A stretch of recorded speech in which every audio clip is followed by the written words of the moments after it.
On the couch, enjoying my family, reclined back. The game was on.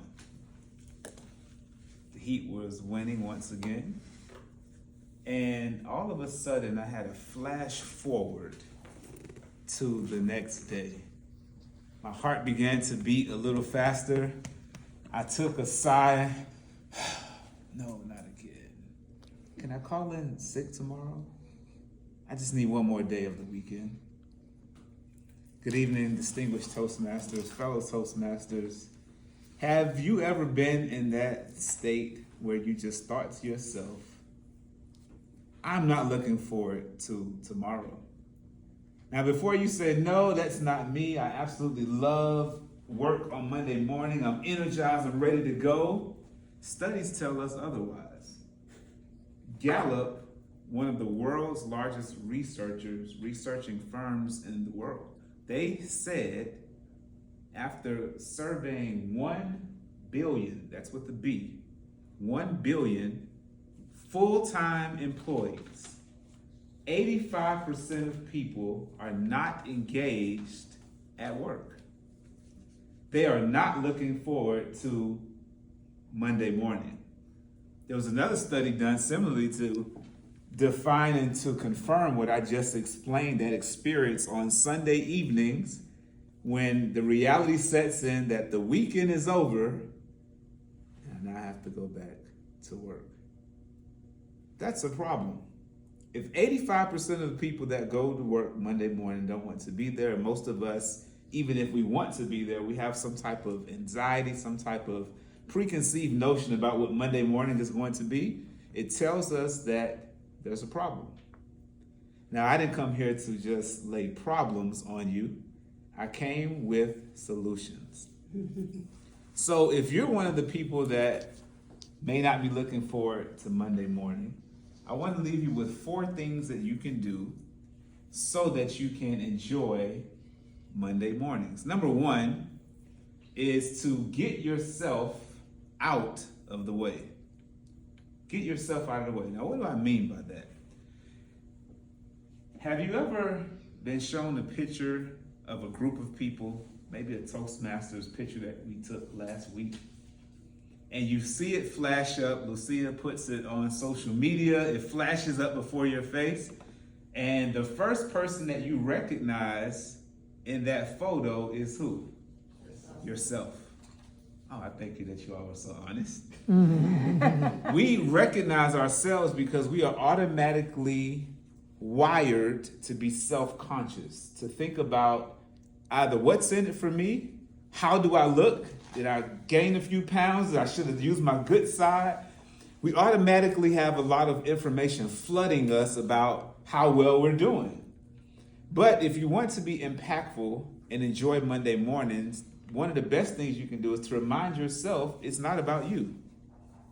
Wherever you work, whether it's a good that you're producing or a service that you're providing, it's not about you. You make money, you were hired to do a task because there's somebody else on the other end that needs that service. Jose, for example, probably doesn't go into the office or his shop and say, I wonder how many posters I can make for myself today.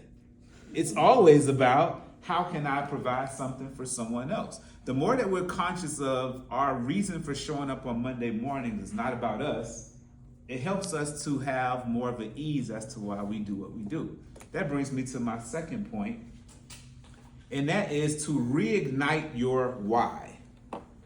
Get yourself out of the way, reignite your why. What do I mean by that? Simon Sinek says that your why, the purpose in which you were born, is what you are supposed to live out every day. That why is a sum total of everything that you are.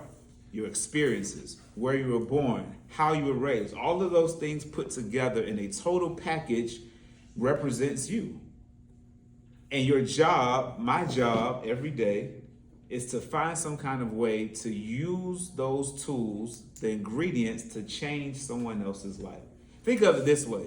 Your why is simply the thing that you do that nobody else is going to do. Somebody else can do it, but it was given to you to do. It's your why. So when you get yourself out of the way, you reignite your why through a consciousness, a reminder of who you are, why you're here, what you're supposed to do, you can go to the next part, which is to own it. Get yourself out of the way, reignite your why, and own it. Own your why. Own the reason that you show up every day. I do this with my son and my daughter in the mornings. We have an affirmation which reminds us of what we are here for, what we're supposed to do, and what we expect to get done that day. It sounds a little bit something like this, that I am smart, I'm intelligent, I got it going on.